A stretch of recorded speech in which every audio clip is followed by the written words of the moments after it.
Hello there, and thank you for being here tonight. Maybe it's late where you are. Maybe the day still hangs around a little. Either way, I'm glad you're here, and we can take a quiet journey together. Back to a time before time was written down. Tonight, we're going deep into the world of ancient Sumer. Not the textbooks of modern history, not the simplified myths you might have heard, but into the whispers preserved on clay tablets, into the hidden messages of the Anunnaki, and the stories of the first humans, how they were shaped, molded, and perhaps made to walk the earth with a destiny of their own. For thousands of years, scholars, explorers, and dreamers have studied these texts, tracing their lines, their symbols, the impressions of stylus upon clay. And for just as long, they have debated the meaning of what they found. Some say these are merely myths, stories to explain the world of rivers and stars. Others believe there is a memory of something deeper, perhaps a record of intervention, perhaps a record of imagination, of how humans came to be self-reproducing, conscious, and alive. Either way, these stories endure, and they matter because they are part of us. We're not here tonight to settle debates or to provide easy answers. We're here to sit with the questions, to touch the clay, to feel the memory of the rivers, to imagine the beings the Sumerians called Anunnaki, and to wonder, as humans have wondered for over 5,000 years, what it means to be human and who or what shaped that destiny. Where are you listening from tonight? Perhaps in a quiet room, perhaps beside a fire, or lying in bed. Somewhere your world is soft and you can breathe. And let these old stories enter gently. Now, settle in, let your breath slow. Feel the weight of your body, your hands resting, your eyes closed or half closed. Let the night wrap around you, the same night sky the first scribes of Ur or Eridu might have seen. Imagine the cool clay beneath their fingers, the faint smoke of fires from reed huts, the murmurs of the rivers, flowing, patient, eternal. Take a breath here. There's no rush. Let that settle. If you enjoy these journeys into ancient Sumer, into whispered memory and lost civilizations, a like or subscribe helps others find this space.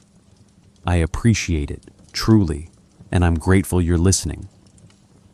Somewhere between the Tigris and Euphrates, in the cool shadow of reeds and mud brick walls, the first marks were pressed into clay, the shapes of words, names, and perhaps something more. The river moved patiently. The wind carried the voices of humans and gods alike, and the sky, immense, quiet, unchanging, watched over it all. Imagine the glint of starlight on wet clay, the hush of a city yet unborn, the mystery of creation waiting to be traced, slowly, gently. And as the night drifts, as your body settles, as the world outside becomes quieter, let us begin to wander back to a world before writing had a name, before humans knew themselves as we know ourselves, and into the fertile, mysterious, and hidden beginnings of Sumer, where gods walked among humans, and the story of life itself was being written, one clay tablet at a time. Take a breath, long before the first city rose from the dust, long before the first ziggurat touched the sky. The land remembered, and the river whispered, and as that whisper fades, the story waits, quietly, for us to begin. Long before any city learned its own name, the land already knew how to wait. Southern Mesopotamia stretched wide and open, a quiet meeting place between water and sky. The ground breathed with moisture after floods, then hardened slowly under the sun. Reeds swayed gently at the edges of shallow marshes. Insects hummed, then fell silent again. This was a world that moved without urgency, guided by cycles rather than plans. Long before humans thought of settling, climate shaped behavior patiently. Wet seasons arrived and retreated, leaving behind rich, dark silt. Dry seasons followed, teaching restraint. Perhaps early humans learned endurance here, not through instruction, but through repetition. The land offered abundance, then withdrew it. Memory formed in the body before it formed in story. Hunger taught timing. Water taught return. When the northern ice slowly loosened its grip, meltwater traveled south, carrying minerals from distant mountains. The rivers wandered freely then, splitting, rejoining, reshaping themselves each year. They flooded wide plains, then slipped back into channels that refused to stay still. Each flood erased old paths and laid the groundwork for new ones. The land was not stable, but it was generous. If you stood here in those ages, your feet would sink slightly into damp soil near the marsh. The smell would be rich and alive, decaying plants, fresh water, warm earth. Wind moved softly across open space, carrying sound far. A footstep echoed longer than expected. Silence followed naturally. The sky felt enormous, uninterrupted, patient, long before calendars. Humans watched the stars instinctively. Night revealed patterns that returned again and again. Perhaps someone noticed the same cluster rising after certain seasons. Perhaps they did not yet name it. The sky did not demand interpretation. It offered rhythm. Stars marked time quietly, without instruction. They were not gods yet. They were guides. When fire burned at night, it gathered people inward. Faces glowed softly. Shadows moved across skin. Stories formed without structure. Gestures carried meaning. Memory traveled through repetition, not precision. The world beyond the fire remained vast and unknown, yet not frightening. It was simply there. The land was not enemy or possession. It was companion. Perhaps this is where patience first settled into human thought. Days followed one another without record. Seasons returned without announcement. Life continued because it adapted. Humans learned to follow water, to recognize fertile ground, to return when conditions felt right. The land taught through consequence rather than command. Long before farming took shape, seeds fell naturally near camps. Some grew, others did not. Patterns emerged slowly. Maybe someone noticed that plants returned where they were dropped.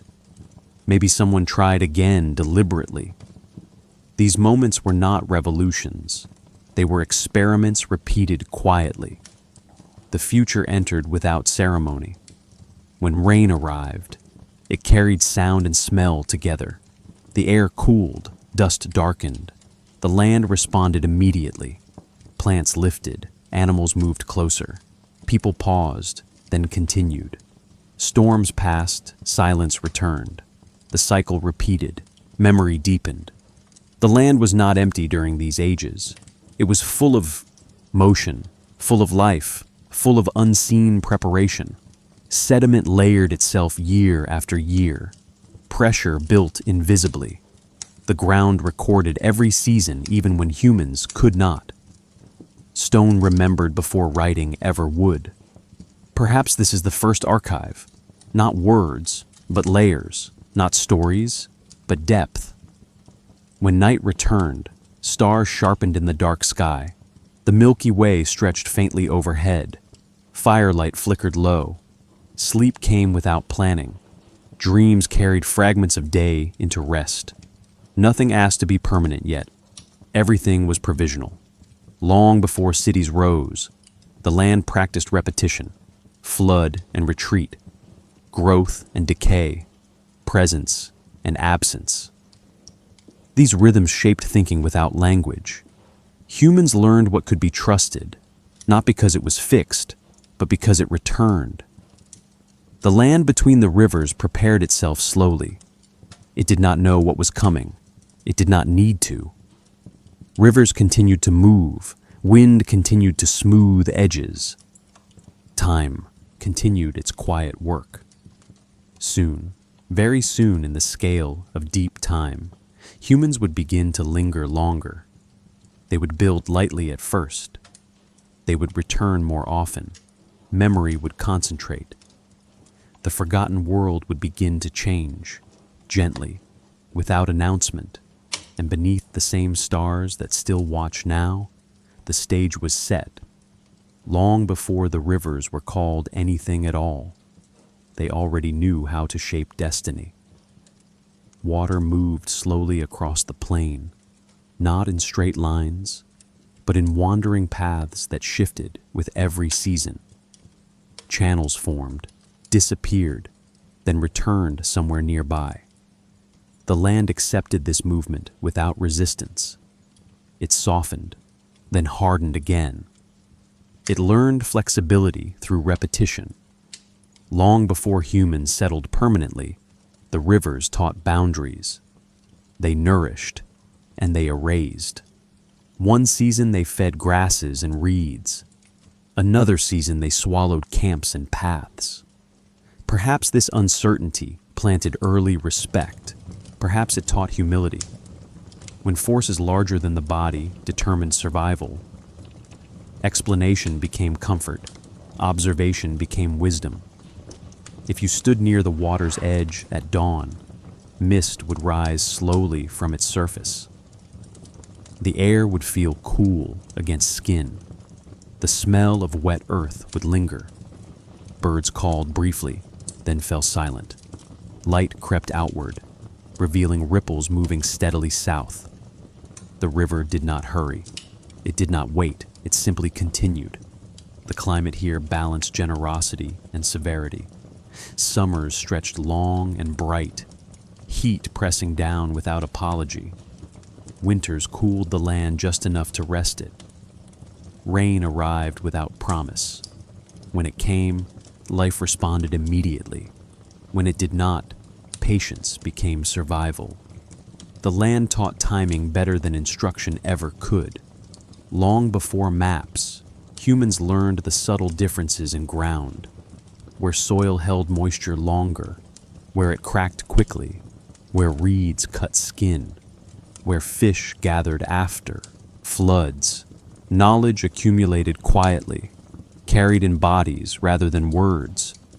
A child followed an elder followed the land.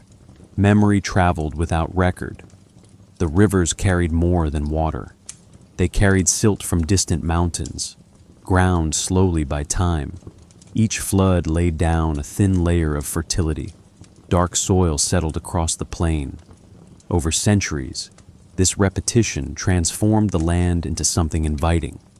The earth was not just surface, but promise, renewed again and again. Perhaps this is where lingering began, not permanence, but return. Humans came back to the same bends, the same rises of firm ground. They remembered where water stayed longest. They remembered where floods were gentler. The land rewarded attention. Relationship replaced movement alone. When night arrived, the sky widened. Stars appeared sharp and numerous. Reflection shimmered faintly in still water. Perhaps someone noticed how certain stars returned with certain seasons. Perhaps they marked time unconsciously. The sky did not explain itself. It repeated. That was enough. Firelight gathered people close. The river beyond remained dark. Sound traveled far across open space. A cough echoed. A footstep carried. Silence returned easily. The world felt vast, but not empty. It felt attentive. The land was listening as much as humans were. Over generations, cooperation deepened. Managing water required shared effort. Channels were cleared, berms were raised, simple tools were used again and again. Nothing monumental yet, nothing permanent, just small adjustments repeated. The river was not conquered, it was negotiated with. The land between the rivers became a meeting place. Animals followed familiar routes, people followed them. Camps lingered longer. Structures lasted through more than one season. Memory thickened. The idea of place began to form. Perhaps this is when identity shifted. Humans were no longer only travelers. They were participants in cycles, larger than a single journey. The river became reference. The sky became calendar. The land became partner. Silence still mattered. Still mornings before work began. Still evenings when the day released its heat. Stillness allowed observation. Observation allowed anticipation. Anticipation allowed planning. Planning changed everything slowly. Long before writing, time was measured by return. Flood returned, stars returned, seasons returned. Trust grew not from certainty, but from repetition. The land was not predictable, but it was familiar. The rivers continued their patient work. They shaped banks. They reshaped thought. They invited settlement without demanding it. Humans responded cautiously. The relationship deepened. Perhaps this is where the first sense of destiny emerged, not as prophecy, but as pattern. What returns feels meaningful. What repeats invites story. The river did not speak, but it suggested. As populations grew, pressure increased. More mouths needed food. More hands needed coordination. Memory alone began to strain. The land remained generous, but it asked for attention. Management became necessary. Cooperation became essential. The sky still watched silently. Stars traced their paths. The moon pulled gently at water. Night after night, the same motions unfolded. The world felt ordered, even without explanation. The land between the rivers was no longer just passage. It was becoming destination. The conditions gathered quietly. Water, soil, memory, cooperation. Nothing dramatic announced the change. It arrived through accumulation. Soon, humans would begin to build with intention. Soon, they would shape clay deliberately. Soon, memory would leave the body and enter the world. The rivers would remain patient, indifferent, supportive. And beneath the same stars that watched then, the land prepared itself, once more, for what was coming. Long before words were pressed into clay, memory traveled only through breath and presence. Stories lived in voices, gestures, pauses. They were not fixed. They moved slightly each time they were told, bending with the needs of the moment. This flexibility was not weakness. It was how memory survived. When night gathered around a small fire, people leaned closer. Faces glowed softly. Shadows stretched and shifted. A voice began without ceremony. The story did not rush. Silence was allowed to settle between phrases. Meaning formed as much in what was not said as in what was spoken. The world listened. Long before writing, elders became living archives. Their bodies carried seasons. Their scars carried weather. Their pauses carried loss and survival. When they spoke of floods or hunger, it was not history as distance. It was experience shared carefully. Memory passed hand to hand, breath to breath, without leaving the circle. Perhaps this is why repetition mattered. A story told once could fade. A story told many times gained weight, not because it was exact, but because it endured. The words changed. The lesson remained. This was not error. It was adaptation. The land shaped these stories quietly. Rivers rose and fell. Storms arrived and departed. Droughts tested patience. Abundance returned unexpectedly. Each cycle pressed itself into human awareness. Explanation followed experience. The story came after the lesson, not before. If you listened closely, you might notice rhythm in speech that echoed the seasons. Rising tension, release, return. These patterns soothed. They prepared the mind for uncertainty. Silence became a tool. A pause allowed feeling to catch up with thought. Before gods had names, forces were felt. The river's rise carried intention. The storm carried voice. The land was not separate from meaning. It was meaning. When control was limited, interpretation filled the gap. This was not superstition. It was orientation. Long before temples, certain places felt different. Tree that survived drought. A pool that stayed cool. A stone that marked return. These locations gathered attention. Perhaps offerings were left, not because someone demanded them, but because gratitude needed expression.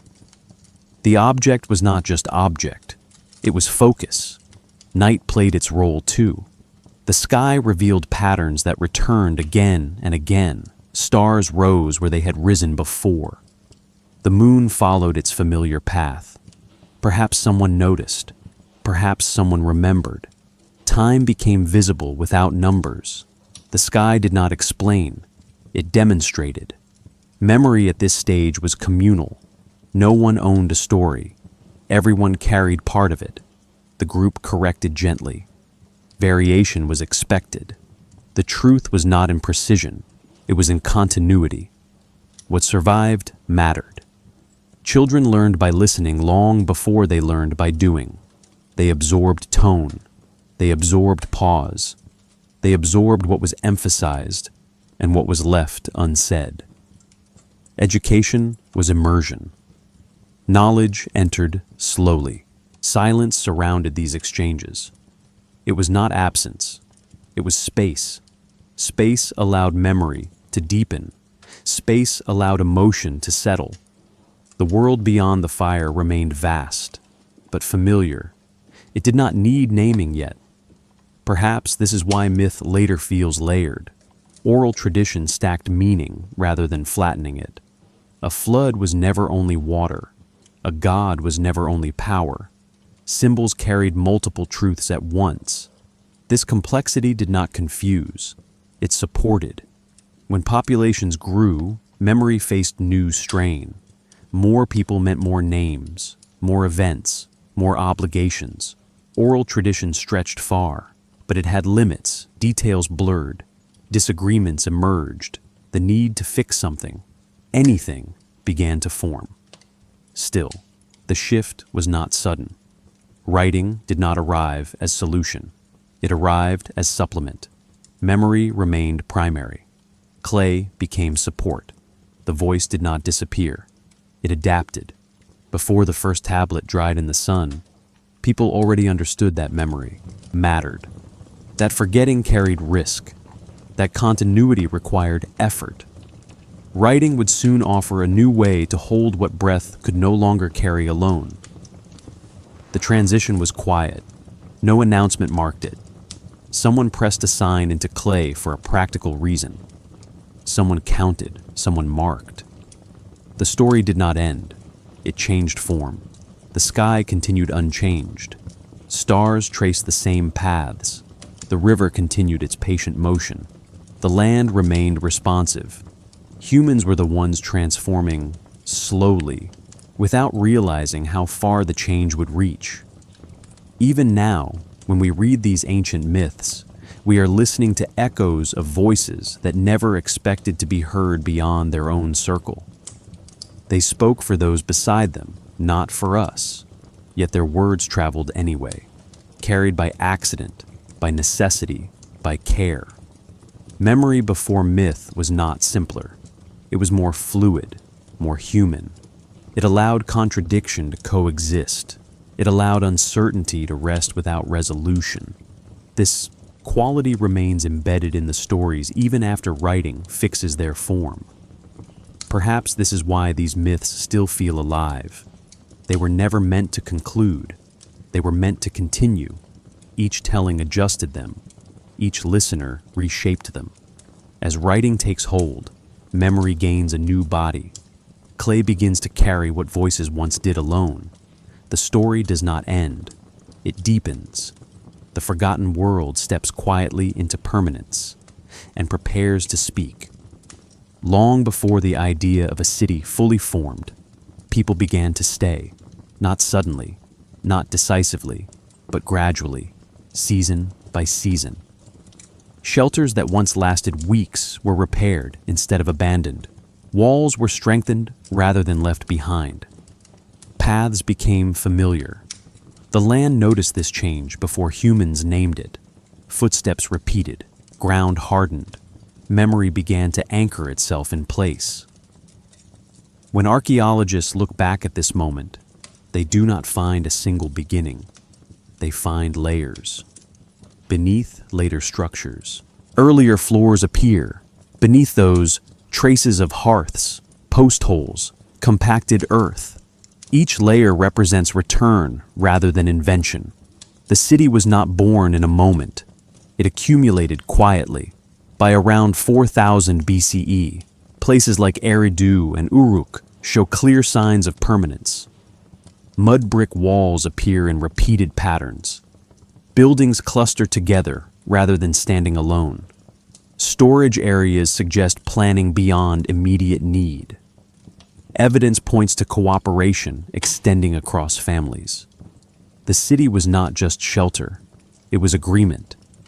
If you walked through early Uruk, the ground would feel firm beneath your feet, packed by countless steps. Narrow paths curved between structures. The smell of grain and animals lingered in the air. Smoke drifted upward from cooking fires. Sound carried easily. Voices overlapped. The city was alive, but not loud. Work shaped daily rhythm. Some people tended fields outside the settlement. Others stayed closer, shaping tools, weaving cloth, firing pottery. Tasks repeated. Skill deepened. Specialization emerged without announcement. The city learned efficiency through repetition. The land supported this shift, offering predictable fertility along stable channels. Temples rose slowly within these growing centers. At first, they were simple elevated spaces. Over time, they were rebuilt again and again on the same foundations. Archaeology shows careful alignment and repair. The temple was not just sacred, it was central. It organized labor, storage, and belief. The building was not just structure, it was focus. Clay seals appear during this period. Small carved cylinders rolled across wet surfaces. They marked ownership, authority, identity. The act of marking mattered. It suggested trust, responsibility, record. The seal was not decoration, it was declaration. When night fell over these early cities, darkness settled softly. Buildings remained low. Firelight flickered through doorways. People slept close, together. The stars above remained bright and uninterrupted. The city did not block the sky. It existed beneath it. Perhaps this closeness to the heavens reinforced cosmic thinking. Life felt ordered but fragile. Floods still arrived. Drought still tested patience. The city did not eliminate uncertainty. It concentrated response. Collective action replaced individual survival. Archaeological evidence shows canals extending outward from settlements. These channels required planning and maintenance. Their presence suggests leadership, coordination, shared purpose. Water management was not optional. It was survival scaled upward. The city emerged as solution rather than ambition. Long before kings were named, authority existed. It was practical at first. Someone organized work, someone mediated disputes, someone decided when to repair walls or clear canals. Power grew quietly, rooted in necessity rather than spectacle. The city changed how humans related to time. Tasks followed, schedules, seasons were anticipated, storage allowed delay. The future became something to manage rather than endure. This shift altered thought itself. The city was not just physical, it was cognitive. Perhaps this is why myth and administration grew together. Explaining order mattered when order became complex. The Anunnaki appear later in texts, but their conceptual roots lie here. Forces that govern labor, balance, and continuity become personified as cities require explanation as well as management. Silence still existed within these centers. Early mornings before work began. Evenings after fires dimmed. Rooftops offered quiet observation. The city did not erase stillness. It framed it. Archaeologists uncover figurines from this era. Small human forms, sometimes stylized, sometimes abstract. Their purpose remains debated. Perhaps they represented deities, perhaps ancestors, perhaps nothing more than practice. The ambiguity persists. Meaning is suggested, not fixed. The first cities did not imagine themselves eternal. They responded to immediate need. They adapted. They rebuilt. They persisted because they worked, not because they dreamed of legacy. Legacy arrived later, unintended. As these settlements grew, pressure increased. Population density required new systems. Storage demanded records. Records demanded symbols. Symbols demanded interpretation. Writing waited nearby, already preparing to emerge. The land between the rivers now held something new. Not just people, but structure. Not just memory, but accumulation. The city stood quietly beneath the stars, unaware of how far its influence would travel. Soon, clay would begin to speak. Soon, memory would leave the body. Soon, humanity would hear its own voice reflected back. Long before writing knew it would change the world, it began as a quiet solution to a simple problem. Memory was growing heavy. The city held more people, more grain, more obligations than breath alone could carry. Something needed to hold detail when voices failed. Something patient. Something that could wait. Clay offered itself without intention. It lay everywhere, soft after floods, firm after drying. It could be shaped easily. It remembered pressure. A reed sharpened at one end left a clear impression. When the clay dried in the sun, the mark remained. Nothing dramatic happened in that moment. No one announced the birth of writing. Someone simply pressed and moved on. Archaeology places the earliest cuneiform tablets around 3300 BCE, especially at Uruk. These first marks are not stories. They are lists, numbers, tallies of barley, counts of animals, records of labor. Writing begins not with myth, but with management. The tablet was not art. It was tool. If you imagine holding one of these early tablets, it feels modest. It fits in two hands. The surface is slightly curved from drying. The edges are rough. The marks catch light differently depending on angle. Shadows fill the wedges. The object feels intimate, not monumental, yet it carries a quiet authority. Now imagine a single moment. This is our small story. A young apprentice sits near a temple courtyard. The ground beneath him is warm. Flies move lazily through the air. His teacher stands nearby, silent. The apprentice balances a tablet in his palm. He presses the reed carefully. One mark, then another. His hand hesitates. He corrects a mistake by smoothing the clay. Time slows. Attention narrows. The tablet accepts every decision without judgment.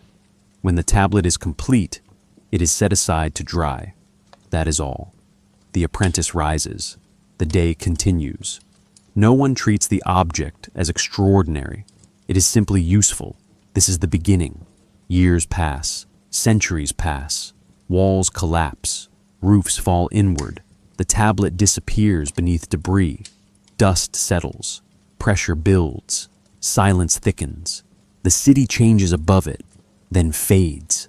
The ground keeps its record. Much later, in the 19th century, an excavator lifts a small object from the soil. Sunlight touches clay again. Fingers trace unfamiliar signs. The marks look deliberate. Someone wonders what they mean. Scholars compare fragments. Patterns emerge slowly. The tablet speaks again, quietly, of grain, of numbers, of ordinary life. This is the middle of the story. Translation is slow. No key exists at first. Signs change meaning depending on context. Some symbols stand for objects, others for sounds. Writing evolves gradually. Scholars debate timelines. Some believe pictographs shifted quickly into phonetic signs. Others suggest long overlap. The evidence remains incomplete. Perhaps writing resisted simplification as long as possible. As writing spreads, it does not replace memory, it supports it. Oral tradition continues. Stories are still told aloud. Writing records what must endure. The tablet becomes extension rather than substitute. Memory gains a second body. Soon, writing moves beyond accounting. Hymns appear, ritual texts, lists of gods, names gain permanence, authority solidifies.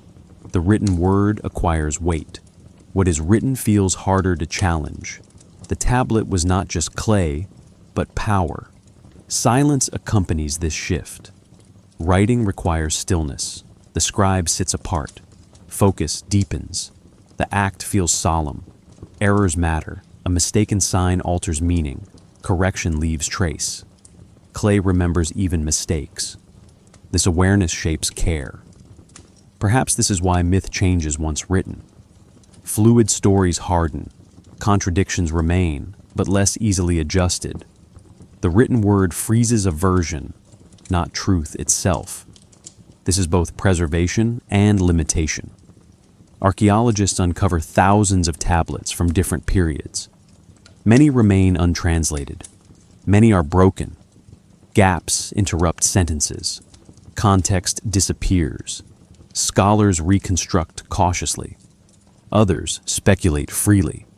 The space between fragments invites imagination. Writing transforms time. The past becomes accessible. The future becomes accountable. Decisions can be checked. Promises can be enforced. The city grows more complex. Systems deepen. Administration expands. Myth and law begin to intertwine. The tablet was not just medium, it was catalyst. Stars still rose above the city at night. The sky remained unchanged. Yet beneath it, humans had learned to leave part of themselves behind. Thought entered matter. Memory outlived breath. The distance between generations shortened. Perhaps no one noticed the full significance then. They did not need to.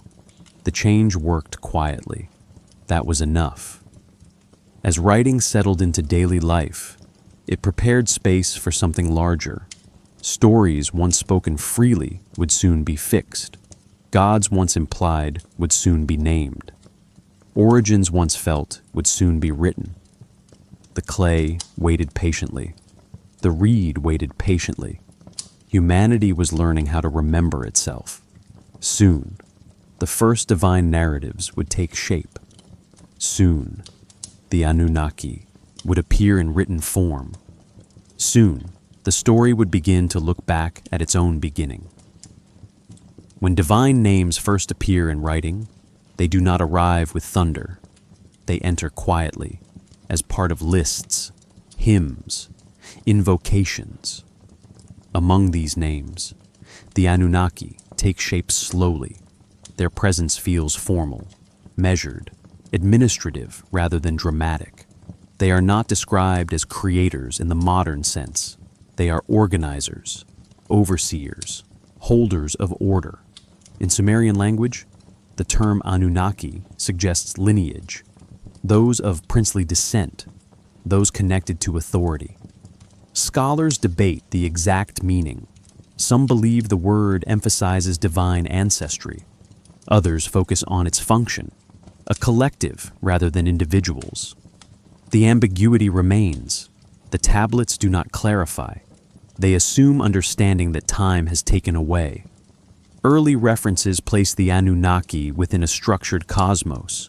They gather, they deliberate, they assign roles, they judge.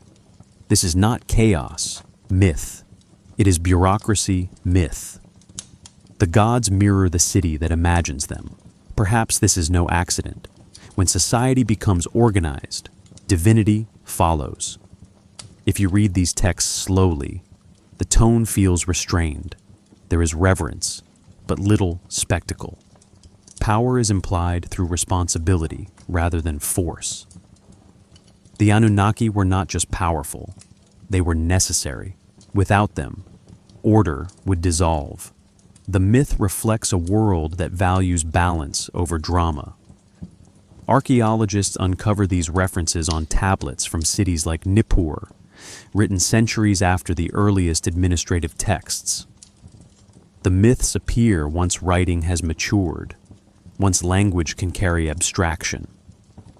The gods arrive when humans are ready to define them.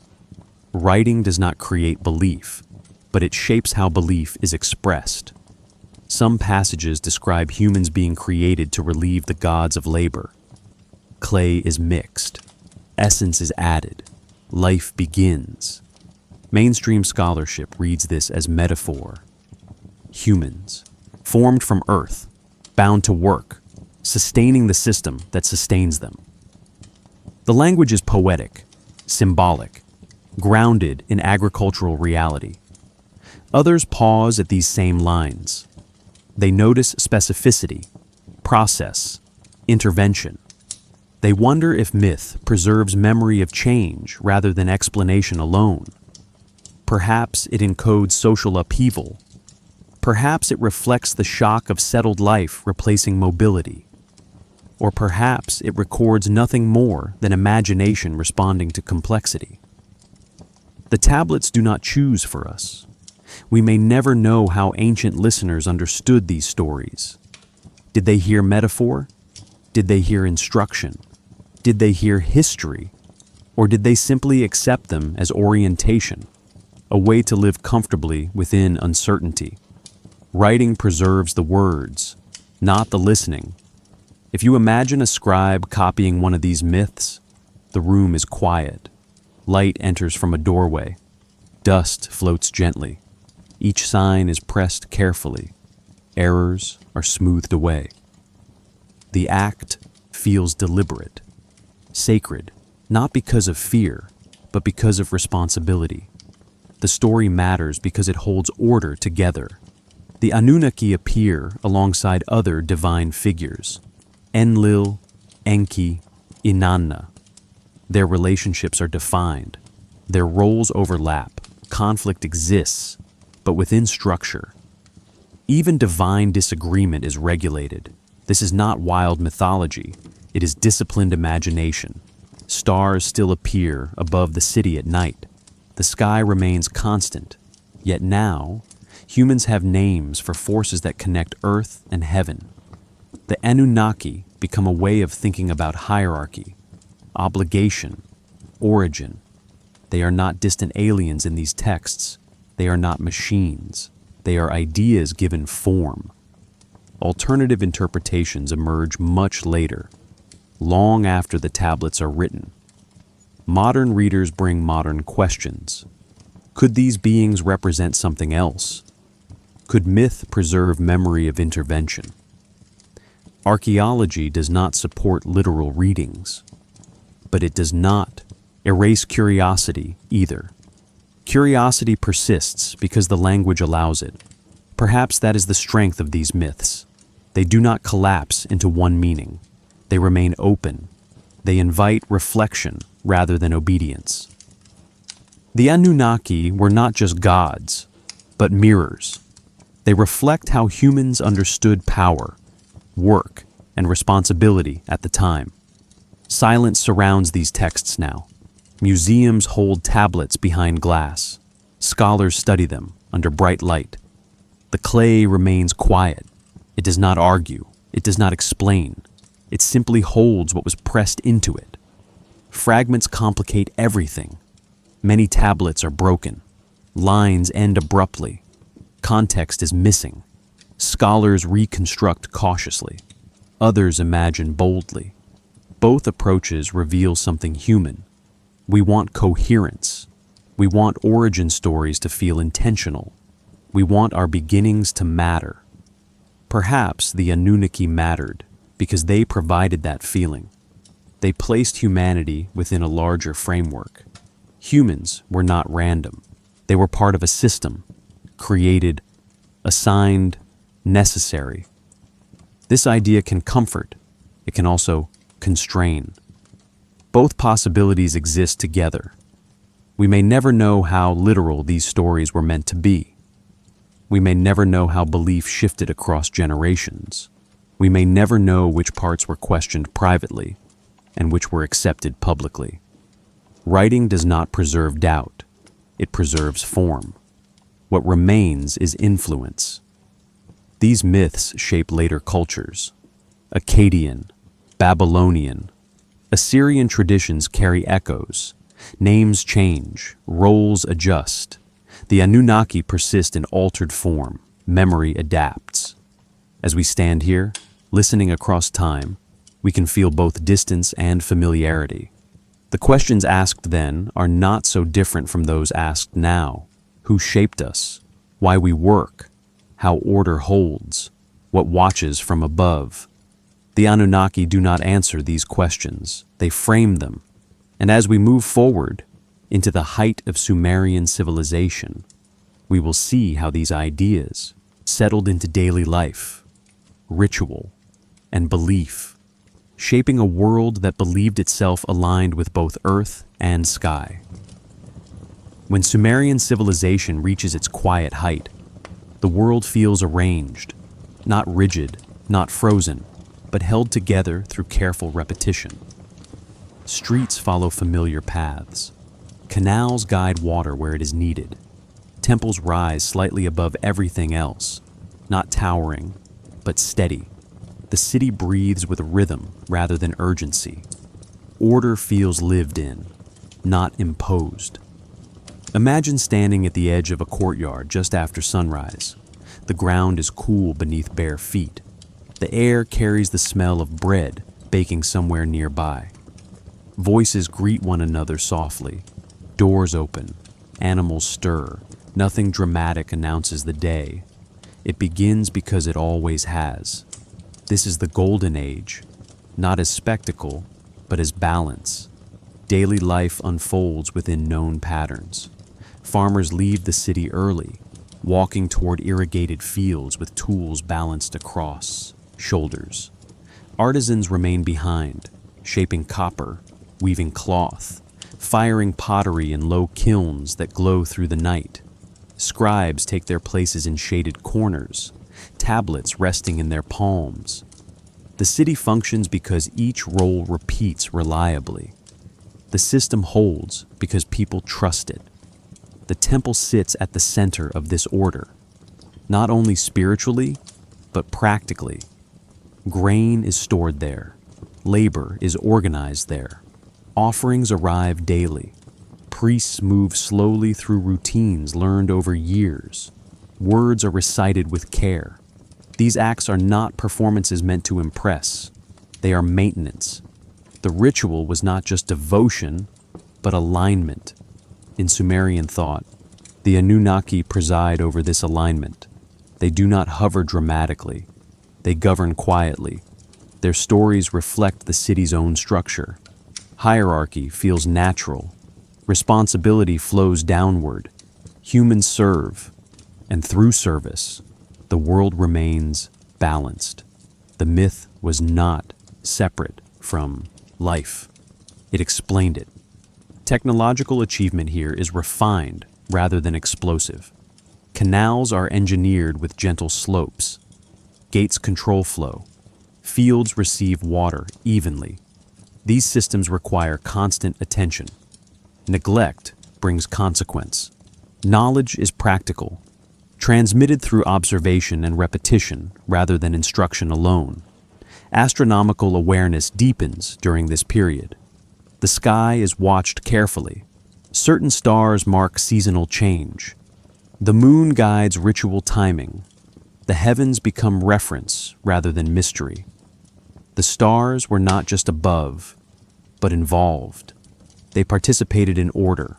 They confirmed it. When night arrives, rooftops become places of rest. During warm months, families sleep beneath open skies. Conversation drifts, then fades. Stars sharpen overhead. The Milky Way stretches faintly across darkness. Perhaps someone points out a familiar pattern. Perhaps someone simply watches. The sky feels constant, reassuring. Art reflects this. Confidence. Cylinder seals show scenes of ritual, processions, gods seated in calm authority. Music accompanies ceremonies. Lyres and drums produce slow, steady rhythms. Architecture becomes more ambitious. Temples are rebuilt higher, layer upon layer, forming early ziggurats. Each rebuild honors continuity rather than replacement. The structure was not just height, but memory. The Golden Age does not feel fragile to those living within it. Systems work. Stories explain. The future feels manageable, yet subtle pressures exist. Floods still arrive unexpectedly. Harvests still vary. Population increases. Authority concentrates. These shifts are gradual, easy to overlook. The city adapts, but adaptation has limits. Perhaps this is the paradox of stability. When things work well, change is harder to notice. Confidence slows innovation. Tradition becomes expectation. The Golden Age holds its own tension, though it remains quiet. Silence still finds space here. Early, mornings before work begins. Evenings after fires dim. Moments when the city pauses and listens. These intervals allow reflection. They prevent exhaustion. The city does not erase stillness. It frames it. Human identity changes within this environment. People see themselves as parts of a larger whole. Contribution matters. Belonging matters. The individual exists within system, within myth, within order. This perspective brings comfort. It also limits freedom. Both truths coexist. The Anunnaki embody this duality. They represent protection and constraint, purpose and obligation. Humans are not random. They are placed, assigned, necessary. This belief carries weight. It shapes behavior. It shapes expectation. Stars continue their patient movement overhead. They do not respond to human success or failure. They simply repeat. Their constancy reinforces the sense that order is natural, eternal, unquestionable. The city feels aligned with something vast and enduring.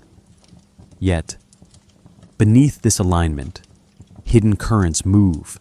Climate shifts slowly, rivers adjust subtly, social structures tighten. The Golden Age does not announce its ending. It drifts toward it, gradually, like evening light fading without notice. For now, the city stands confident. Humanity believes it understands its place. Work has meaning. Ritual has purpose. Memory has structure. The world feels held. But even at this height, something remains unseen. Beneath symbols, beneath stories, beneath stone, a depth not yet explored, a question not yet asked. And it is toward that hidden depth that we will move next, quietly, without disturbance, carrying the calm of this golden moment with us. Imagine a single ordinary day during the height of Sumer, not a festival, not a disaster, but a day that passes almost unnoticed. These are the days that sustain civilizations, the ones repeated thousands of times, the ones that leave the deepest imprint without ever asking to be remembered. Before sunrise, the air is cool and still. A man rises from a mat woven of reeds. The ground beneath his feet feels firm and familiar. He steps outside quietly so as not to wake the others. Smoke curls faintly from nearby hearths. Somewhere, a bird calls once, then stops. The sky lightens slowly, pale, patient. He walks toward the canal with others. No one speaks much. Tools rest across shoulders.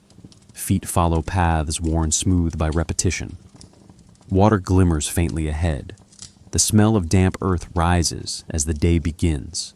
Nothing feels rushed. There is time. There is routine. This is how the story opens.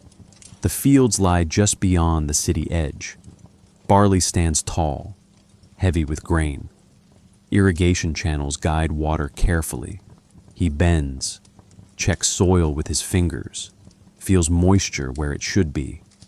The land responds as expected today. That quiet reliability brings comfort. Perhaps that is enough. Work unfolds steadily. Cutting, binding, carrying. Muscles move with learned efficiency. The sun climbs higher. Warmth spreads. Sweat gathers. No one complains. Labor is shared. Meaning is understood without explanation. The Anunnaki, if they are thought of at all, are felt as order rather than presence. At midday, work pauses. Shade is found beneath a simple awning. Bread is broken. Dates are shared. Water is passed. Conversation drifts briefly, then fades. Silence settles naturally. Someone looks up, shielding eyes, noticing the sun's position. Time is measured by shadow and body, not number. The afternoon brings transport. Grain is loaded into baskets and carried back toward the city. The weight presses evenly across shoulders. At the storage area near the temple, a scribe waits.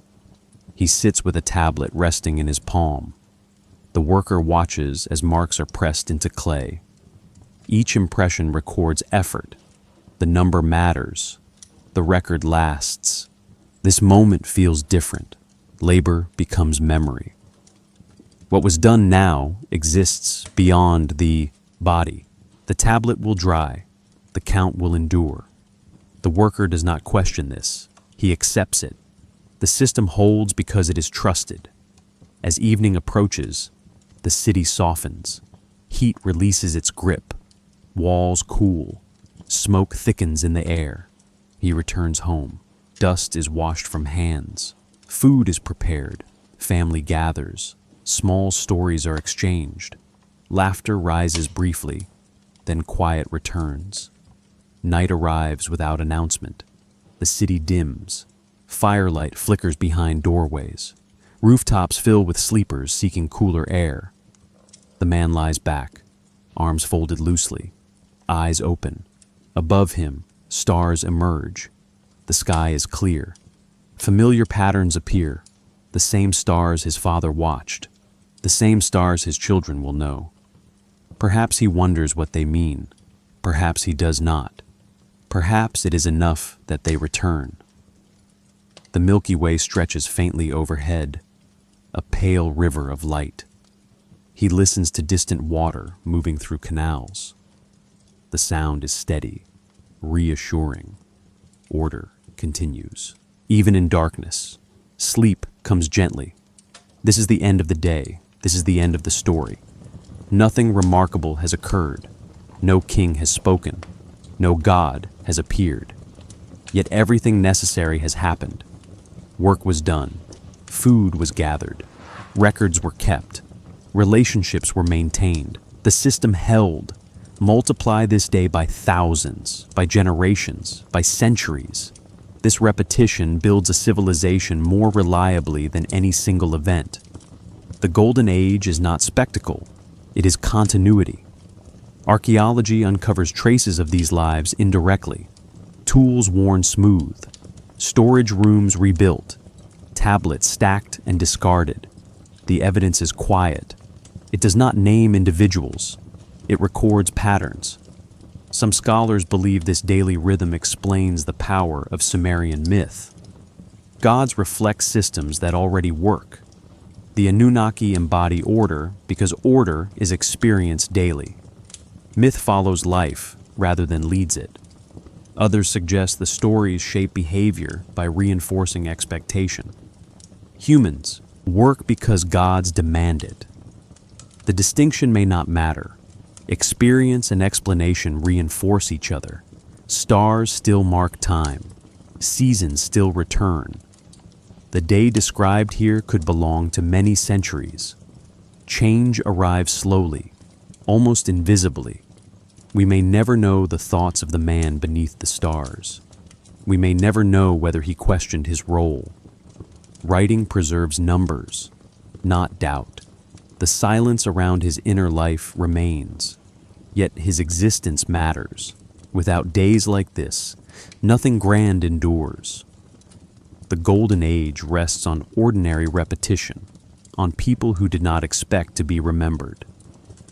As you rest now, listening quietly, consider how many unseen days support the world you inhabit, how many routines continue without notice, how much stability depends on repetition.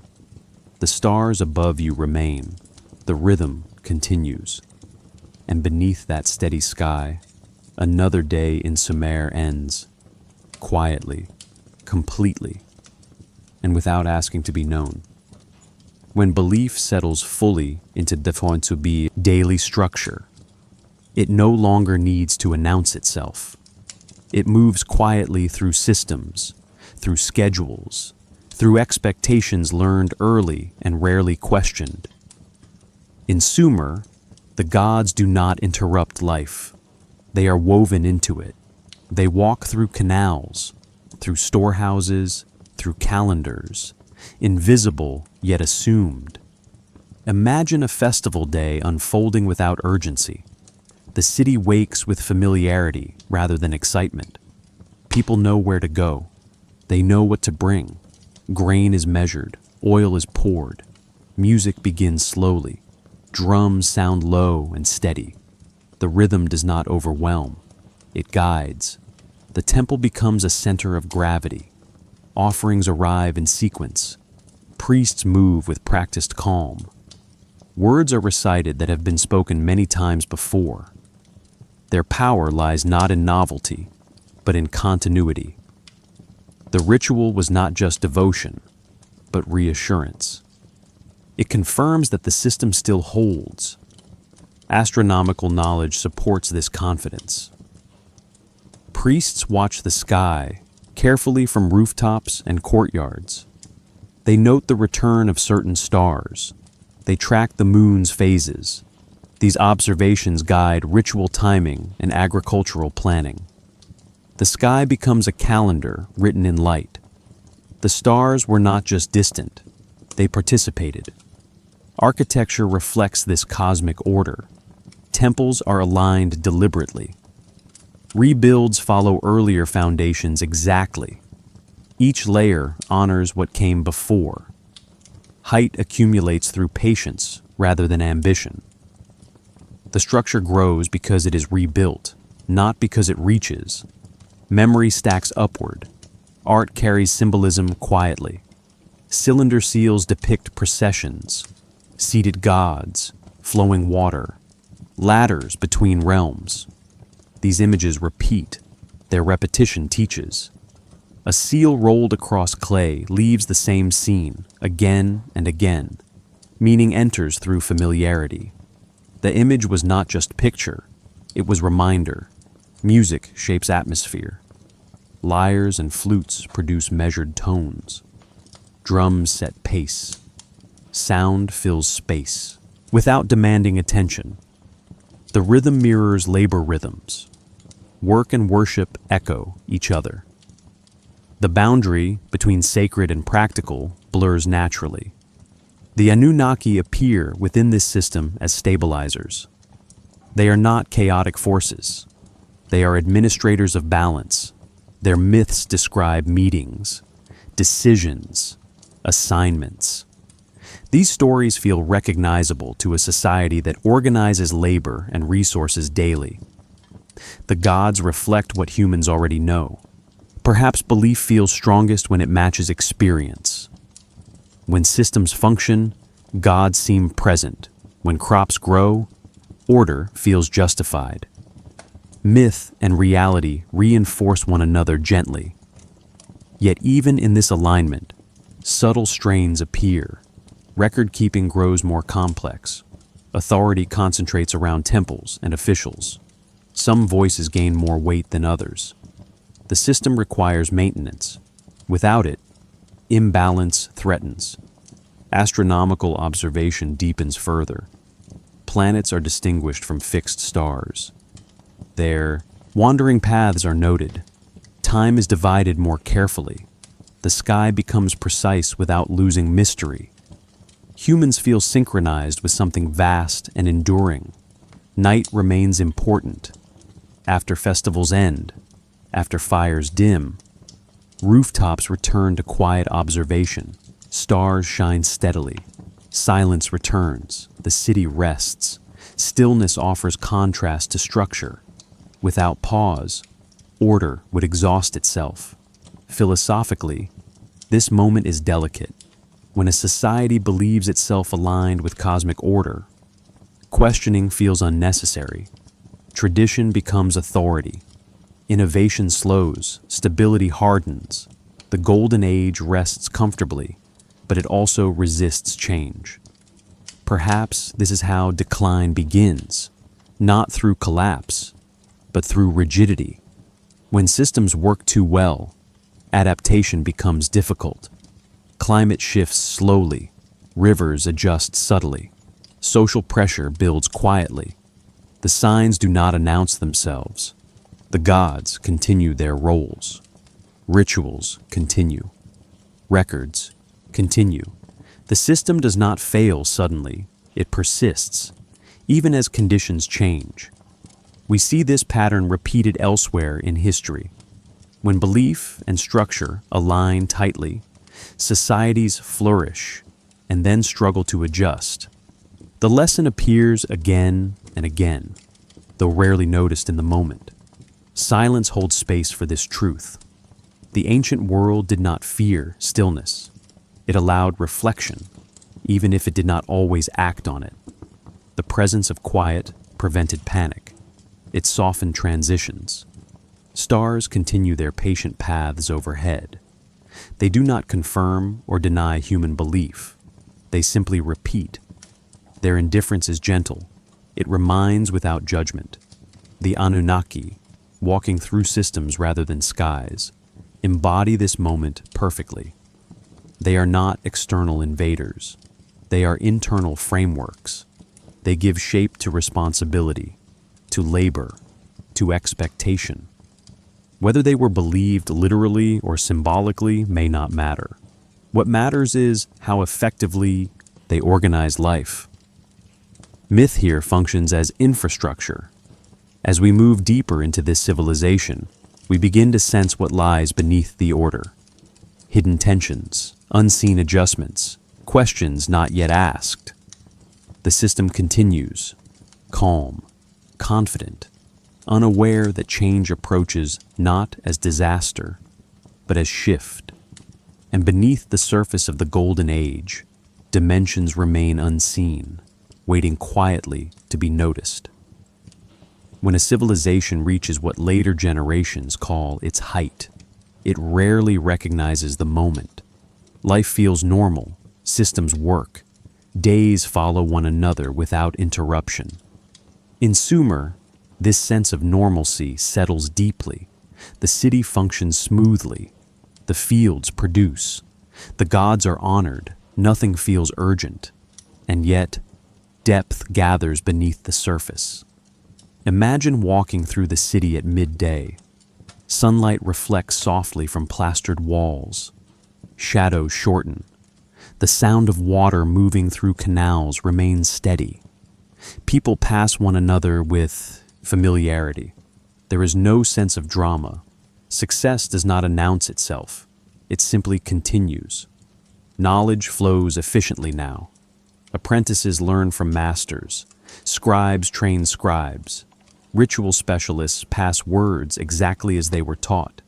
Writing multiplies. Tablets fill rooms. The archive grows. Memory becomes dense. The city feels confident in its ability to remember. Myth expands within this environment. Stories grow more detailed. Genealogies of gods lengthen. Roles become fixed. The Anunnaki take on clearer functions. They judge. They assign. They uphold order. The mythology becomes architecture for thought. It supports everything built upon it. Astronomical awareness reaches new precision. The movement of planets is tracked alongside stars. Time is divided carefully. Festivals are scheduled accurately. The sky becomes an instrument. Humans feel synchronized with cycles far larger than themselves. This alignment reinforces confidence. Yet alignment can hide vulnerability. When belief explains everything, questions fade. When systems feel complete, curiosity slows. Adaptation becomes harder. The golden age rests on accumulated success. But success resists revision. Climate shifts subtly. Rivers adjust their courses over decades. Flood patterns change slightly. These alterations do not alarm. They are gradual. They blend into expectation. The city adapts, but only as much as tradition allows. Social structures tighten. Authority concentrates. Records centralize. Decision-making narrows. These changes feel efficient. They feel logical. They do not feel dangerous. And yet, flexibility diminishes. Perhaps this is the quiet cost of order. When everything has a place, movement becomes restricted. Innovation feels disruptive. The system prefers stability. The gods prefer continuity. The Anunnaki maintain balance, but balance can become stasis. Silence still exists. Early mornings remain calm. Evenings still cool. Rooftops still offer quiet, observation. The stars still shine without interruption. Stillness allows rest, but it can also delay recognition. Problems unfold slowly enough to be ignored. Archaeology reveals hints of this tension. Rebuilt temples follow earlier designs precisely, even when conditions change. Administrative texts increase, while creative variation decreases. The city invests more energy in maintaining order than in imagining alternatives. This is not failure, it is consequence. The golden age hides depth because depth takes time to surface. Decline does not arrive as collapse. It arrives as inability to change. Perhaps ancient people sensed this intuitively.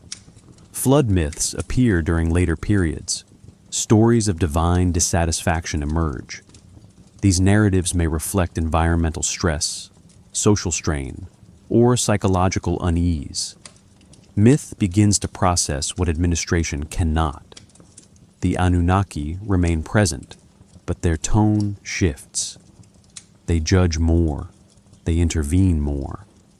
The relationship between gods and humans grows tense in later stories. Order demands obedience rather than cooperation. This change feels subtle, but it matters. Stars continue to mark time. They do not respond to human success or struggle. Their constancy becomes contrast. The sky remains open, while the city tightens. We see this pattern across history. Civilizations peak not when they are strongest, but when they are least flexible. Success becomes expectation. Expectation becomes burden. Yet even here, beauty remains. Art continues. Music sounds. Ritual comforts. Life does not feel like decline to those living it. They experience continuity, not ending. The height of Sumer hides its depth because depth reveals itself only in hindsight. The city does not know it is approaching change. It believes itself stable. That belief sustains it and limits it. As listeners far removed in time, we can hold both truths gently. Admiration for what was achieved, understanding of what was constrained. The Golden Age deserves respect, not idealization. Beneath the surface of order, beneath symbols and stories, dimensions remain unseen. These hidden layers hold tension, potential, and transformation. They wait patiently, like sediment beneath water, like questions beneath belief. And it is into those hidden dimensions, into the layers beneath the height, that we will move next, quietly, carefully, without disturbance, listening for what was always there, unseen. When you step back from the city and look again, patterns begin to surface that are easy to miss from within. Streets align with subtle intention. Temples face consistent directions. Canals echo paths traced above. The city does not only respond to land and water, it responds to sky. Order reaches upward as well as outward. Astronomy in Sumer grows quietly from observation rather than theory. Night after night, eyes follow movement. Stars return. The moon waxes and wanes. Certain points on the horizon mark seasonal change. No instruments measure these shifts. Patience does. The sky becomes familiar through repetition. Knowledge enters slowly. Modern archaeology confirms this attention. Temple orientations correlate with solstices and equinoxes. Some align with prominent stars visible during key agricultural moments. The precision is not exact by modern standards, but it is deliberate. Builders were watching. They were waiting. They were aligning life below with motion above. Perhaps these alignments served practical calendars. Perhaps they anchored ritual. Perhaps they did both at once. In the ancient world, function and meaning rarely separated. The structure was not just building, it was signal. Symbolism deepens this connection. Art depicts ladders reaching skyward. Gods descend along rays of light.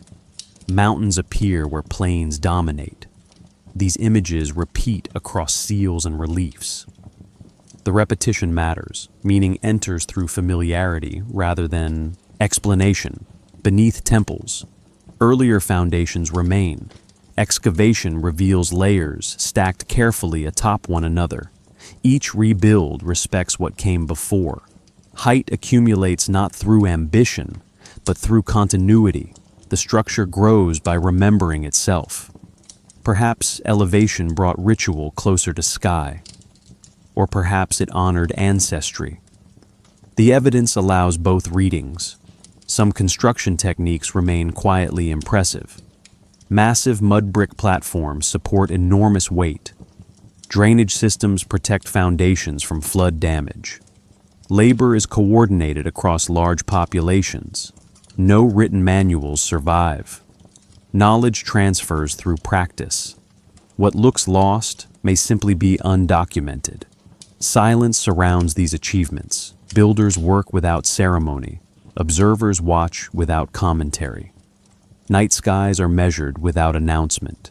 Attention itself becomes sacred.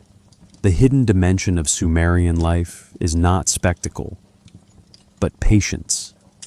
Modern science contributes gently. Here, astronomers reconstruct ancient skies. Geologists study sediment layers. Archaeologists map alignments. Each discipline offers clarity, and each leaves gaps. We understand more than ever, yet certainty remains partial. The past resists full exposure. Alternative interpretations emerge in these spaces. Some imagine advanced knowledge lost to time. Others suggest symbolic thinking, mistaken for technology. Mainstream scholarship urges caution. Evidence supports deliberate observation, not advanced machinery. Still, curiosity persists. Perhaps this persistence reflects wonder rather than error. What if ancient people experienced the sky not as distant, but as intimate? What if stars felt involved in daily life? What if alignment offered comfort rather than control? The question remains open. Stillness plays its role again. Quiet nights allowed careful watching. Still mornings allowed reflection. Patience allowed understanding to deepen. These qualities rarely leave archaeological trace, yet they shape everything. Perhaps the greatest technology here was attention, the ability to watch without rushing, to notice without demanding, to repeat without boredom. These skills build civilizations as surely as tools. The Anunnaki inhabit this cosmic framework naturally. They preside over order because order feels universal. Their authority mirrors celestial regularity. They do not need dramatic descent. They exist wherever pattern exists. We stand now beneath the same sky. Stars trace familiar paths. Motion repeats. Our tools are different. Our questions echo. The alignment between earth and heaven continues, whether named or not. Some mysteries remain beneath measurement. Some alignments refuse explanation. Some symbols resist translation. This is not failure. It is invitation. The ancient world leaves room for listening. As we move forward, deeper beneath the surface, we carry this understanding gently, that not everything hidden demands exposure, that some truths remain truest when approached slowly, patiently, beneath a measured sky. When we move beneath the surface of Sumerian myth, meaning begins to loosen rather than tighten. Symbols appear, stable at first glance. Gods, clay, breath, labor, sky. Yet the longer they are observed, the less they settle into a single explanation. They shift gently, depending on where one stands and when. Modern scholars approach these symbols with caution. Many believe Sumerian creation stories express social reality rather than historical event. Humans are formed from earth because humans work the earth. Gods demand labor because survival demands labor. In this view, myth mirrors daily life, giving structure to effort and endurance. Others suggest these stories preserve older memories, not events as they occurred, but experiences as they were felt. The transition from wandering to settlement was immense. Identity changed. Relationship to land changed. Perhaps myth encodes this shock in symbolic form. Creation becomes transformation. Intervention becomes adaptation. A few imagine something else entirely. They notice similarities across cultures, beings descending from the sky, humans receiving knowledge, sudden changes in capability. They do not claim certainty. They imagine possibility. Archaeology does not confirm these interpretations, but it also does not fully silence curiosity. Symbols remain open enough to invite speculation. Art complicates the picture further. Winged figures appear repeatedly. Radiant crowns surround divine heads. Tools are held. Gestures made. Are these depictions literal, symbolic, aspirational? A ruler may see authority. A priest may see order. A modern viewer may see technology. The image does not correct us. It allows projection. Cylinder seals repeat scenes endlessly. A god seated. A human approaching. A ladder, flowing water. These images do not change dramatically over centuries. Their stability suggests importance, yet their meaning remains flexible. They do not explain themselves, they imply. Perhaps this ambiguity was intentional. Symbols can hold multiple truths at once. They allow communities with different needs to share belief without conflict. The myth was not just story, but container. Modern science reframes these symbols gently. Genetics maps human evolution with increasing precision. Archaeology traces gradual development rather than sudden creation. Linguistics reveals how stories shift through transmission. These findings ground interpretation, but they do not erase wonder. Explanation satisfies one level, meaning remains elsewhere. Silence matters here. The spaces between lines, the breaks in tablets, the missing endings. Scholars reconstruct cautiously. Others imagine boldly. Both approaches reveal something human. We want coherence. We want beginnings to feel intentional. Symbols respond by remaining open. What if the Anunnaki were never meant to be resolved? What if they function as mirrors, reflecting how humans relate to power, labor, and responsibility? In this view, gods are frameworks.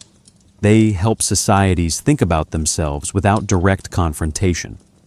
Stillness surrounds these questions. Museum rooms are quiet. Tablets rest behind glass. Researchers lean close. The clay does not argue. It does not reveal more than it holds. It waits. Perhaps the refusal to settle is the point. Symbols that collapse into one meaning lose relevance. Symbols that remain open travel further through time. The Anunnaki endure because they resist closure. Across cultures, similar patterns emerge. Creation from clay, divine breath, humans serving order. These motifs appear independently. Perhaps the human body and environment teach similar lessons everywhere. Hunger, work, birth, death, continuity. The mind responds creatively. The temptation to read ancient symbols through modern lenses is strong. Technology becomes explanation. Intervention becomes narrative. Yet humility reminds us that ancient minds were no less imaginative than ours. They did not need advanced machinery to imagine divine involvement. Still today, debate continues. Some scholars emphasize metaphor. Others explore memory. Others examine psychology. None claim final authority. The conversation remains open. This openness sustains interest rather than weakening it. The Anunnaki stand at the center of this ambiguity. They are not fixed characters. They shift with interpretation. They carry authority, but their nature remains undefined. They invite thought rather than obedience. Perhaps this is why these myths feel alive. They do not resolve. They continue. Each listener participates. Each age reshapes understanding slightly. Silence returns. Stillness holds. As we move deeper, beneath symbols, beneath speculation, we approach the boundary where explanation ends and acceptance begins. The unseen remains unseen, not as failure, but as space. When all that can be measured has been measured, something still lingers beyond reach. Beneath alignments, beneath symbols, beneath reconstruction, there remains a quiet remainder. It is not error. It is not oversight. It is the part of the past that was never meant to be fully exposed. Sumer leaves us with this gently, without apology. Archaeology uncovers structures, tools, inscriptions. Astronomy reconstructs skies. Linguistics traces language.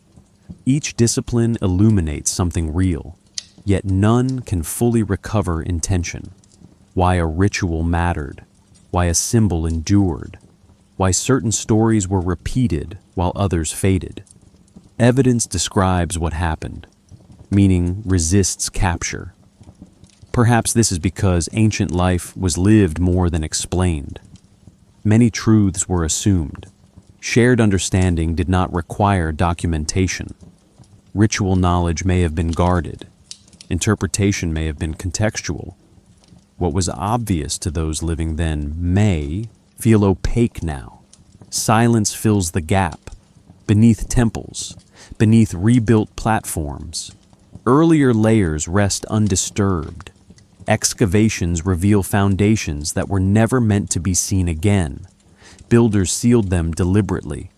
They did not erase the past. They covered it respectfully. Height was built through accumulation, not replacement.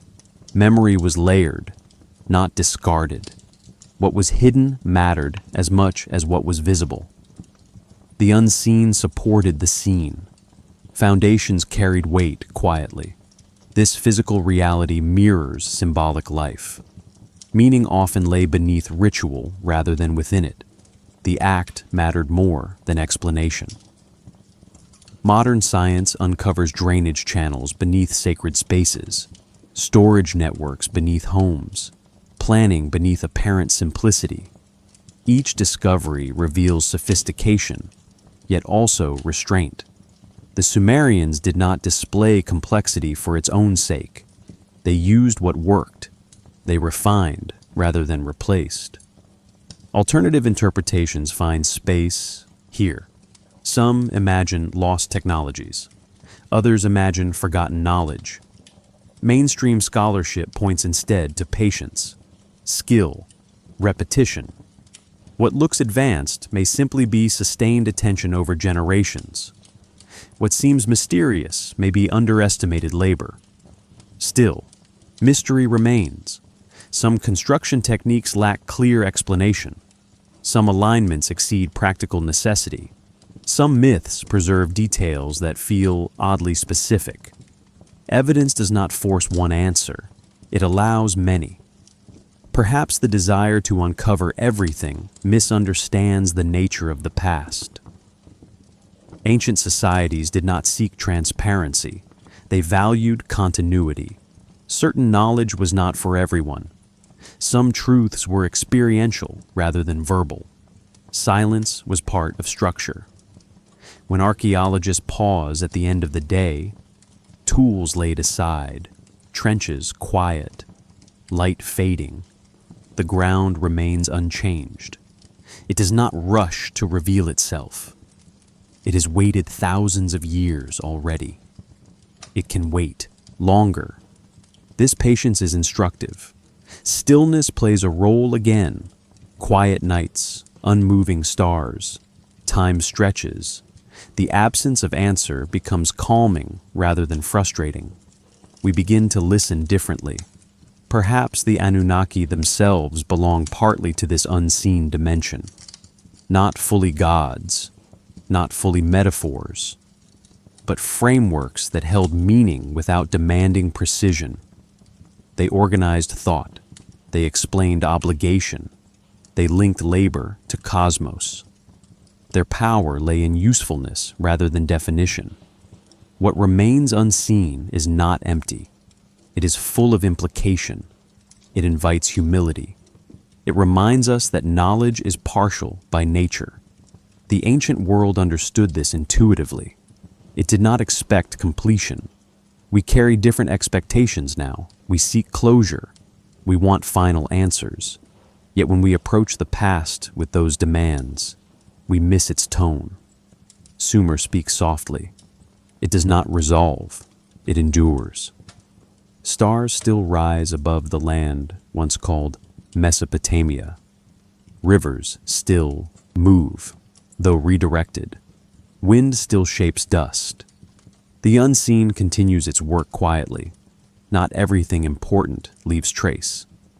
As listeners, we stand at the edge of what can be known. We can choose frustration, or we can choose acceptance. The ancient world invites the second response. What remains unseen is not absence, it is depth. And from that depth, the great questions begin to surface, slowly, patiently, without insisting on answers.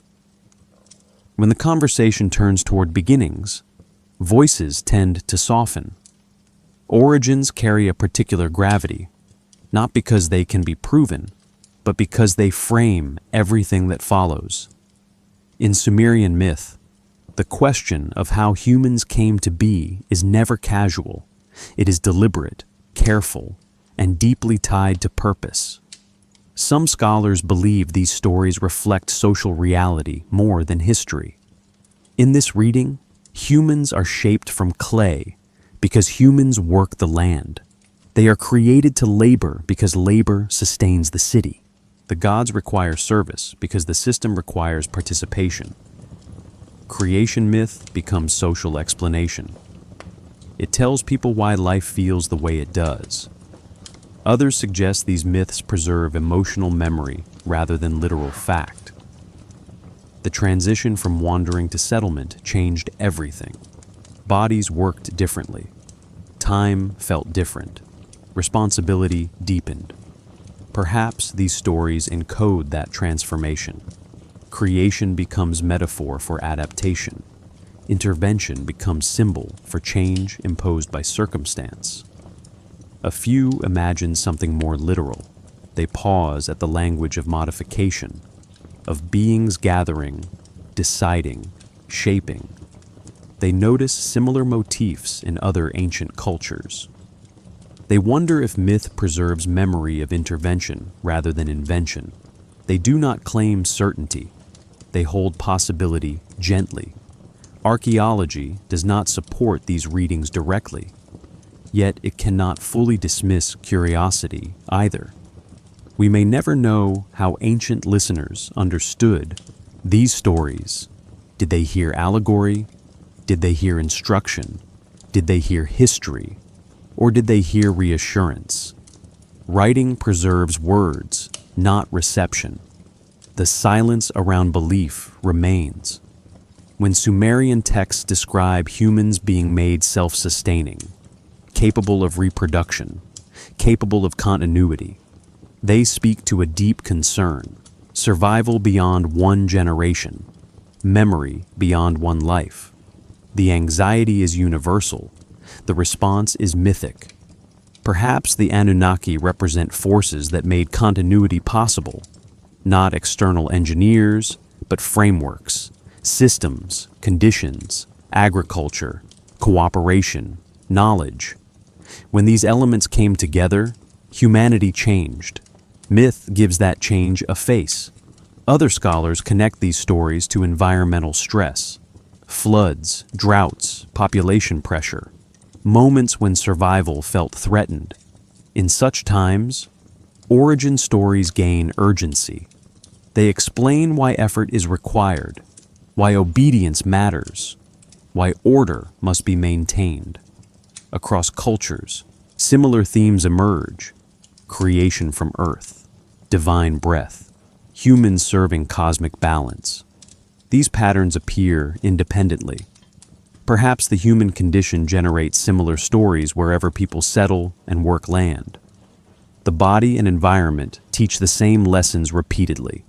We may never know which layer came first. Experience shaping myth, or myth shaping experience. The relationship is likely recursive. Each reinforces the other. The story does not stand outside life. It circulates within it.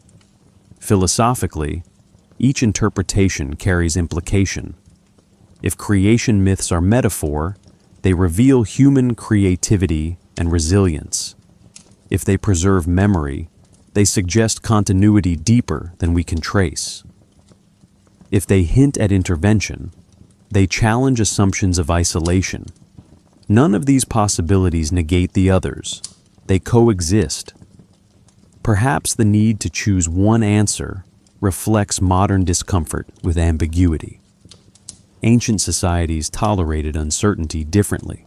Contradictions were allowed. Multiple truths could exist simultaneously. Resolution was not required. Silence again becomes important.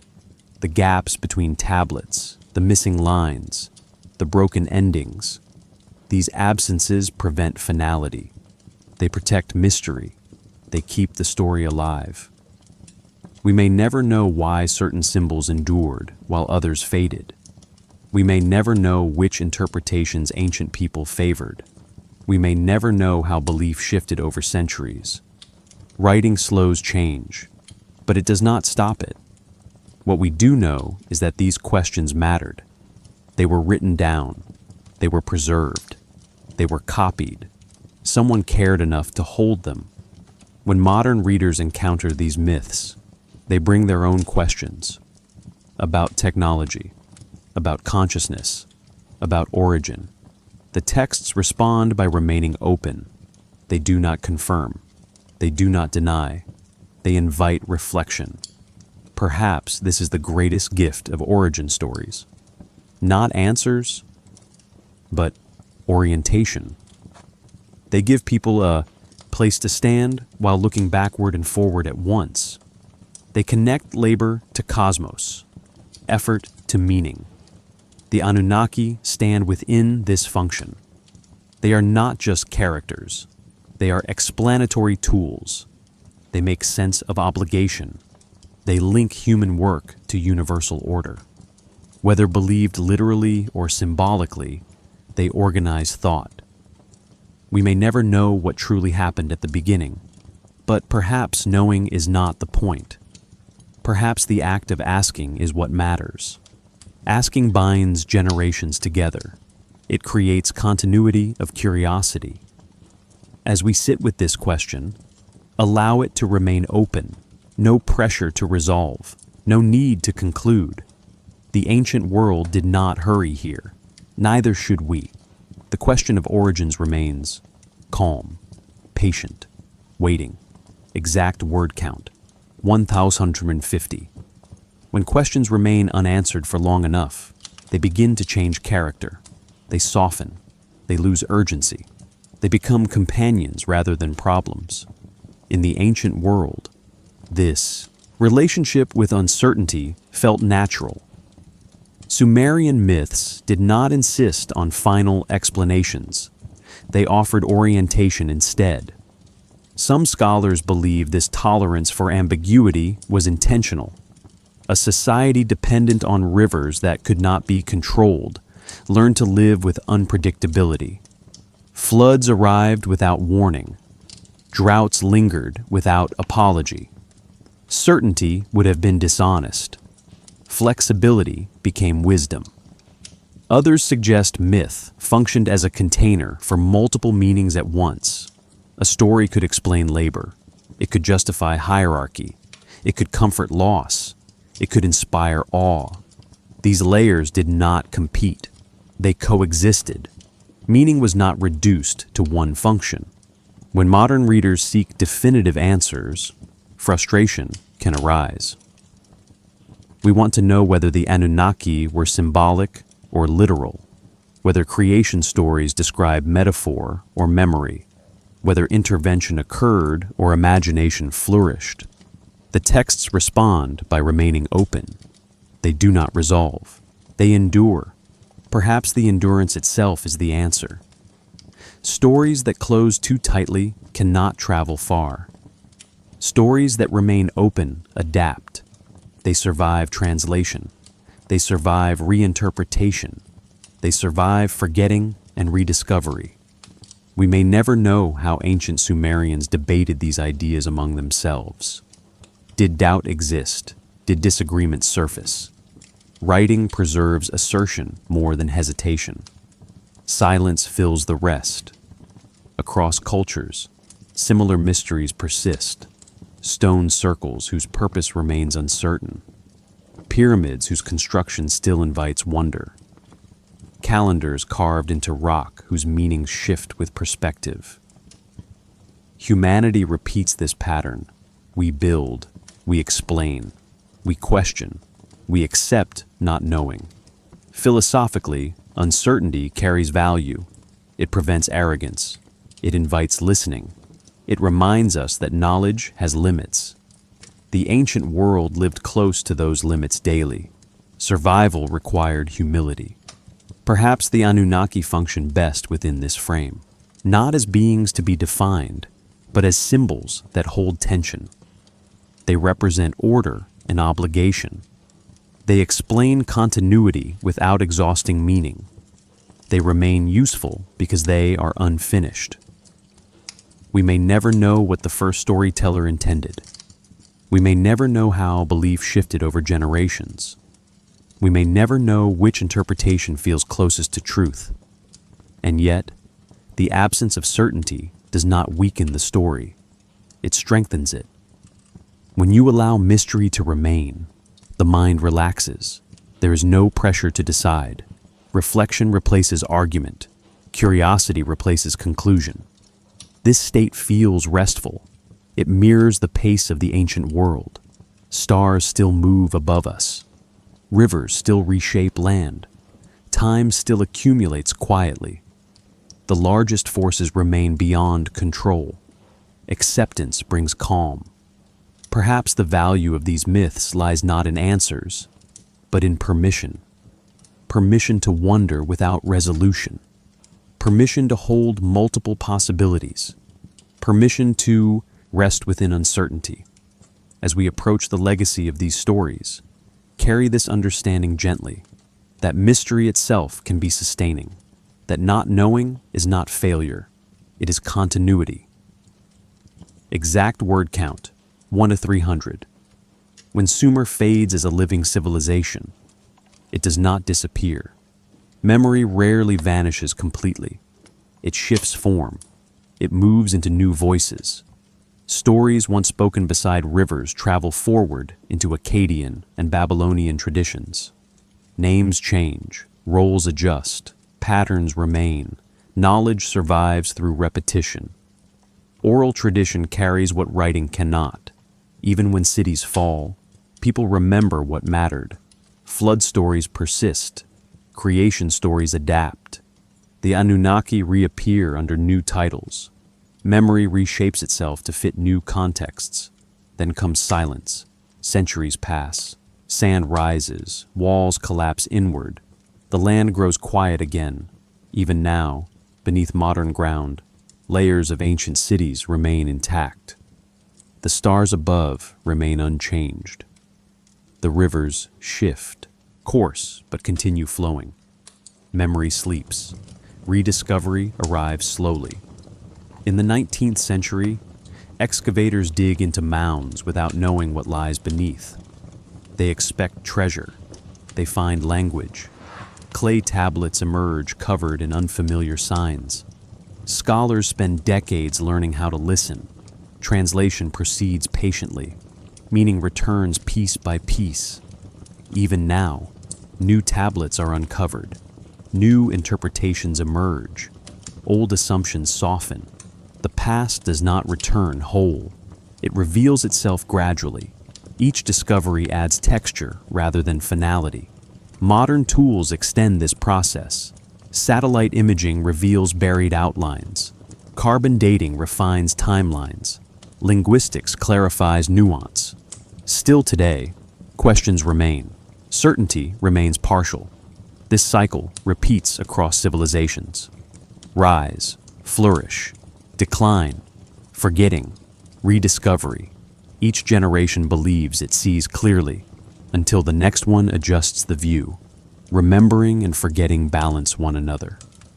For us, these stories arrive quietly, through museums, through books, through listening late at night. We do not inherit belief. We inherit curiosity. The ancient world becomes conversation rather than authority. Even now, scholars debate meaning. Even now, alternative interpretations surface. Even now, the Anunnaki provoke discussion rather than resolution. The story continues. What endures is not fact alone. It is the habit of questioning, the willingness to sit with uncertainty, the patience to listen slowly. As listeners, we participate in this continuity. The story moves through us. It does not end with tablets. It remains alive in reflection. Exact word count, 900. Now, gently, we return. Notice the room around you, the surface beneath you, the quiet that has settled. The ancient world does not feel distant now. Stone still remembers pressure. Clay still holds marks. Wind still moves across open ground. Time continues its patient work. Above, the stars remain. They watch the first fires beside rivers. They watch temples rise and sink back into earth. They watch now, unchanged, calm, indifferent. Some mysteries endure, not because we failed, but because they were never meant to resolve. Acceptance brings peace. The ancient world understood this. Imagine wind moving through ruins. Imagine sand settling slowly. Imagine silence resting where voices once gathered. This is not loss. It is continuation. Stone still remembers. Stars still watch. Time still moves. And as thought softens, as breath slows, the story does not end. It rests, quietly, waiting.